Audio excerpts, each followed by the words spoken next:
Bienvenue dans cette nouvelle édition du QG Weekend. Au sommaire de l'actualité, en République démocratique du Congo, l'acquittement surprise de l'ancien vice-président Jean-Pierre Bemba pourrait redéfinir l'échiquier politique du pays. Une union de l'opposition est désormais envisageable.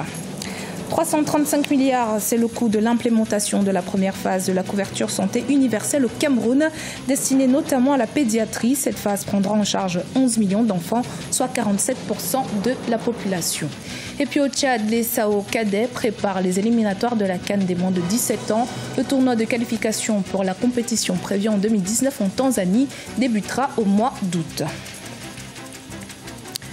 2 ans après sa condamnation à 18 ans de prison pour crimes de guerre et crimes contre l'humanité en Centrafrique, l'ancien vice-président congolais Jean-Pierre Bemba a été acquitté vendredi 8 juin par la CPI. Un jugement surprise qui pourrait amener à une récomposition de la classe politique en République démocratique du Congo.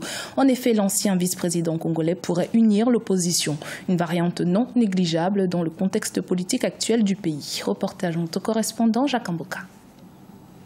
Avec l'acquittement de Jean-Pierre Bemba par la Cour pénale internationale, l'on assiste à une récomposition de la classe politique en République démocratique du Congo.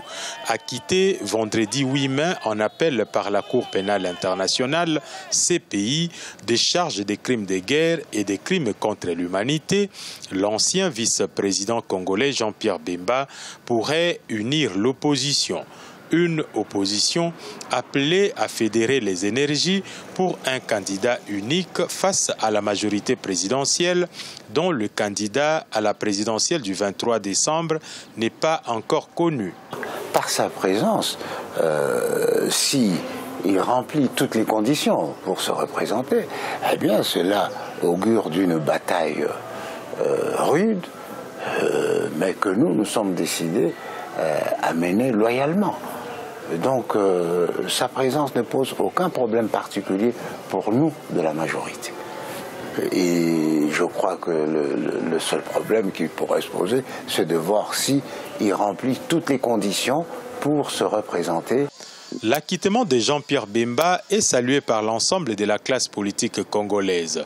Pourtant, bon nombre d'observateurs estiment que Jean-Pierre Bemba pourrait changer certaines prévisions dans les états-majors de formation politique à la course pour la présidentielle du 23 décembre. Aujourd'hui, une opposition qui est presque éparpillée, divisée, incapable de se trouver un candidat unique, Jean-Pierre Bemba trouve intérêt favorable pour se présenter, lui, comme le candidat de l'opposition pour la présidentielle. Alors, le pouvoir aussi qui subit des pressions internationales, qu'est-ce qui va se passer exactement? Je crois que c'est ça la question qui convient d'être posée, mais en attendant, il y a le congrès du MLC qui est annoncé pour juillet, et au cours de ce congrès, on annonce également l'arrivée de Jean-Pierre Bemba à Kinshasa. Il faudra attendre le 12 juin 2018 pour être bien fixé sur l'avenir du président du mouvement pour la libération du Congo, Jean-Pierre Bemba. La chambre de la première instance 7 de la Cour pénale internationale se réunira en fait sur une autre affaire, celle de subordination des témoins et sollicitation des faux témoignages pour laquelle Jean-Pierre Bemba et ses collaborateurs ont été condamnés. Le gouvernement camerounais a procédé à la validation de la première phase de la couverture maladie universelle.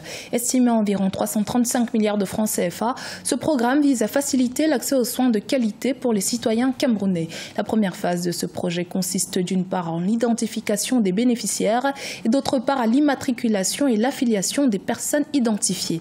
Plus de détails dans ce reportage de notre correspondante Corinne Kamse. Ce sont plus de 22 millions de personnes qui sont visées par la couverture de santé universelle du Cameroun. Le 5 juin 2018, le ministre camerounais de la Santé publique, André Mama Fouda, a validé la première phase de ce projet qui consiste d'une part en l'identification des bénéficiaires et d'autre part à l'immatriculation et l'affiliation des personnes identifiées. L'immatriculation va se faire au niveau des communes. Là-bas, le travail va être la commune. Et maintenant, chaque commune va s'organiser parce qu'il y aura des kits d'immatriculation au niveau de toutes les communes et chaque commune devra s'organiser pour pouvoir immatriculer sa population.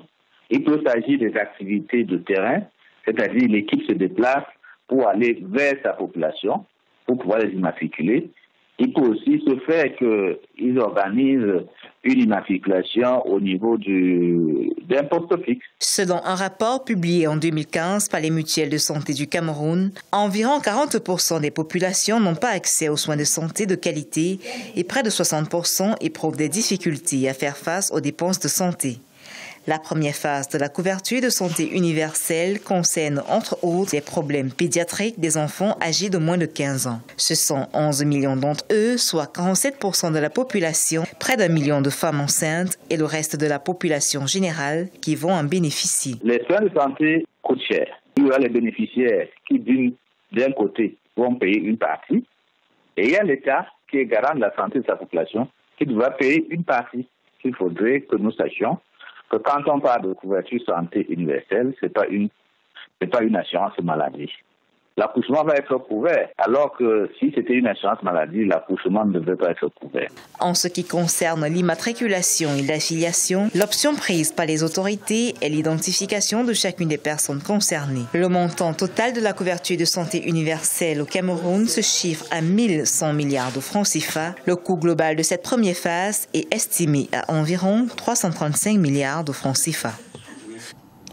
Rencontre à présent avec Esseni, une artiste originaire du Togo basée au Luxembourg. Avec 5 singles à son actif, Esseni prépare son premier album avec lequel elle ambitionne de conquérir la scène musicale togolaise. Spécialisée dans la musique urbaine, elle chante l'amour et l'espoir. Son portrait dans ce sujet de la rédaction.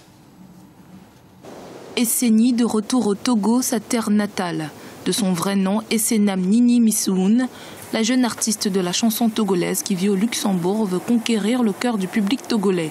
Elle a débuté véritablement sa carrière en 2014 avec son premier single titré Anjo, dans lequel elle partage une déception amoureuse transformée en joie de vivre. En juin 2015, elle vient avec le titre C'est fou, suivi de 3 autres singles à l'instar de Gamelassou ou Mourir de tes caresses, sorti en mai 2018. 4 ans après le début de sa carrière musicale, elle tente de mettre en place une équipe professionnelle à même de la propulser sur de grandes scènes togolaises et internationales. Pour le moment, je viens de former mon équipe sur place, mon manager, et puis l'équipe qui s'occupe de ma promotion, Sissi, et puis aussi j'ai eu une équipe au Luxembourg. Maintenant, on est en train de réfléchir à comment procéder pour sortir un album qui serait à la hauteur de nos attentes. Parce que c'est très important que l'album Esseni donne de l'espoir, que les gens ressentent quelque chose de profond en écoutant cet album. Juste pour répondre à la question, l'album, ça vient, on ne va pas se prononcer, mais voyons 2019. Comptable de formation, la musique est une passion et un second métier pour Esseni qui s'est jusque-là autoproduite. Malgré les difficultés à s'imposer au Togo, elle se donne les moyens de ses ambitions. Avec son manager, elle définit les contours d'un nouvel élan de sa carrière musicale. On est en train de travailler pour pouvoir approcher un producteur, celui qui viendra mettre son financement dans ce qu'on fait. Et pour que dans 2 ou dans 3 mois ou dans peut-être un an, si Dieu veut, que Esseni soit la Daphné qu'on voit actuellement, la Chindima ou le Rémi Alade. Esseni a fait flotter le drapeau togolais notamment à Birmingham ou à Bruxelles, mais aussi au Cameroun, et a partagé des scènes avec plusieurs grands noms de la musique africaine, à l'instar de Mewe ou Chidinma. Elle a à son actif 6 singles et prend le temps de sortir son premier album. Le 14 avril 2018, elle gagne le premier trophée de sa carrière à l'Africa Women Benelux à Liège en Belgique. Elle chante l'amour et l'espoir. À quelques jours des éliminatoires de la CAN U17, l'équipe nationale tchadienne de football des moins de 17 ans se prépare pour la compétition. Les entraînements ont repris et s'accélèrent pour une meilleure préparation technique et physique. Objectif des SAO cadets, aller plus loin dans cette compétition prévue en 2019 en Tanzanie. Mahamat Ramadan, commentaire Nathalie Mo. Au Tchad, l'équipe nationale de football des moins de 17 ans se prépare pour les éliminatoires de la Coupe d'Afrique des Nations U17 qui se déroulera courant août 2018. Après avoir occupé récemment la 3e place au tournoi de l'Unifac U17 à Yaoundé au Cameroun, les SAO du Tchad multiplient les entraînements pour se rattraper dans les prochaines compétitions. D'après le sélectionneur Mahamat Alamine, les erreurs techniques du passé sont en train d'être corrigées. On a recommencé les entraînements. Nous avons un premier objectif, c'est d'affronter les éliminatoires de la CAN U17 qui a lieu au mois d'août 2018. Donc pour ces éliminatoires, dont la CAF a été bien précise qu'il faut amener des enfants de 16 ans, donc il y aura un test d'IRM qui va se passer. Donc pour ce fait que nous avons aussi notre chance comme les autres pays.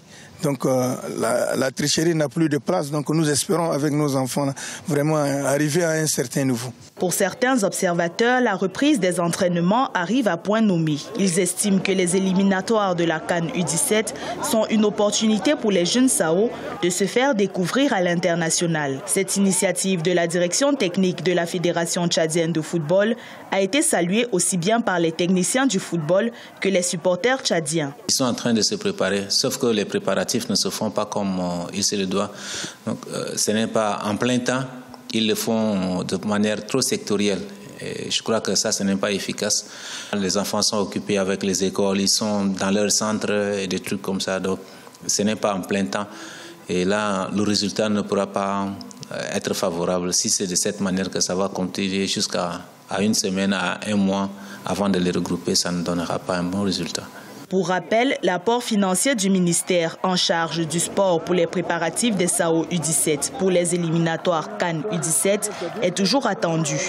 Par ailleurs, notons que le tournoi de qualification pour la CAN U17, prévu en 2019 en Tanzanie, se déroulera à partir du mois d'août 2018. C'était le journal de la rédaction. Merci de votre fidélité. Dans un instant, une nouvelle édition de l'actualité sur Africa 24.